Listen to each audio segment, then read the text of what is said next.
Maharashtra Jharkhand assembly ఎన్నికలకు ఏర్పాట్లు చేస్తున్నారు. కేంద్ర ఎన్నికల సంఘం commissioner Rajiv Kumar election schedule విడుదల చేస్తున్నారు. ఇప్పుడు లైవ్ చూద్దాం.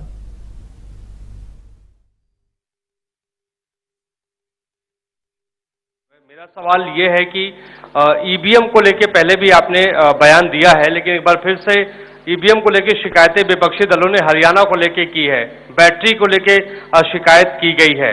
तो आप हमेशा ये कहते रहे कि निष्पक्षता के साथ हम चुनाव करवाते रहे, तो ऐसे लोगों को आप क्या जवाब देंगे? ऐसे लोगों को आप क्या कहेंगे जो ईवीएम को लेके आपसे शिकायत करते हैं और इस बार बैटरी को लेके शिकायत की गई है? तो पहले इतने प्रश्न जवाब दे देता हूँ। पहला प्रश्न था डीजी महाराष्ट्र के बारे में। So DG's appointment in any state is governed by the procedure where the name of the senior most officers are sent to the UPSC. UPSC selects the person, and there is a Honorable Supreme Court decision on this in Prakash Singh's case. The entire issue of this will be handled as per the legal pronouncements governing the subject. This name has been cleared by UPSC.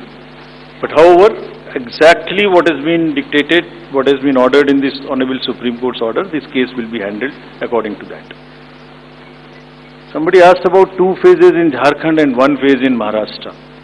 Do you remember how many phases were in Jharkhand last time? 5. And now you are asking about 2 also.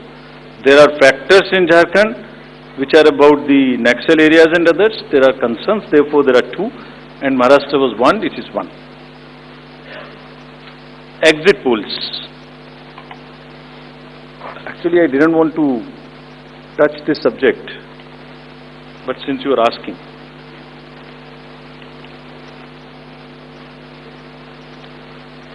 exit polls के आने की वजह से,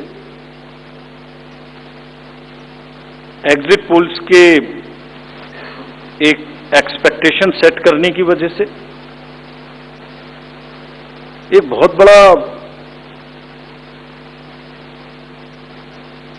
let me explain, एक बहुत बड़ा distortion पैदा हो रहा है। ये आप सब लोग यहां हैं, ये एक आत्मचिंतन का और आत्ममंथन का भी विषय है प्रेस के लिए, खासतौर से इलेक्ट्रॉनिक मीडिया के लिए।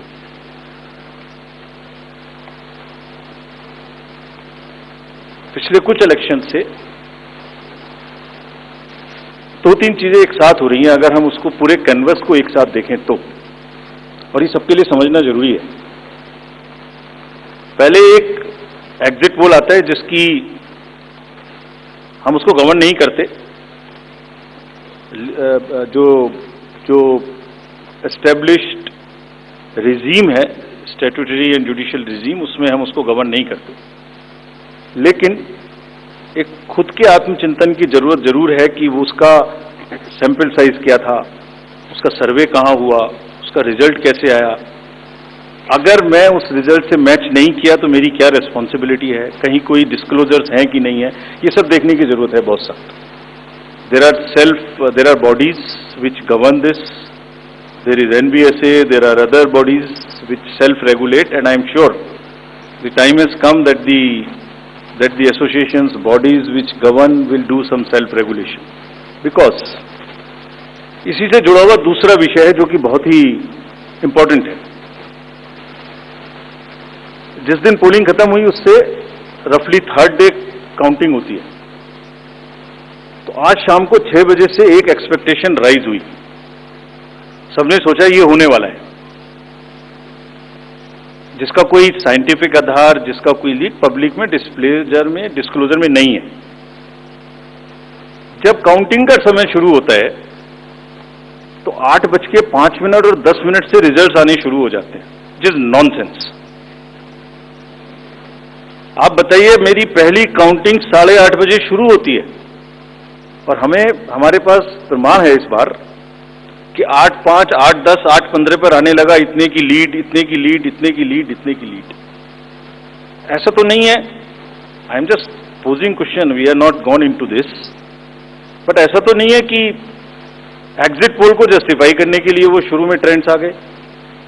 कि हमने तो ऐसा कहा था, वैसा ही ट्रेंड हो रहा है, बाद में जो होगा वो होगा। और अचानक से पहला रिजल्ट एक राउंड का 8:30 बजे जब काउंटिंग शुरू हो रही है तो 9 बजने में 10 मिनट, 9 बजने में 5 मिनट से पहले 20 मिनट भी लगे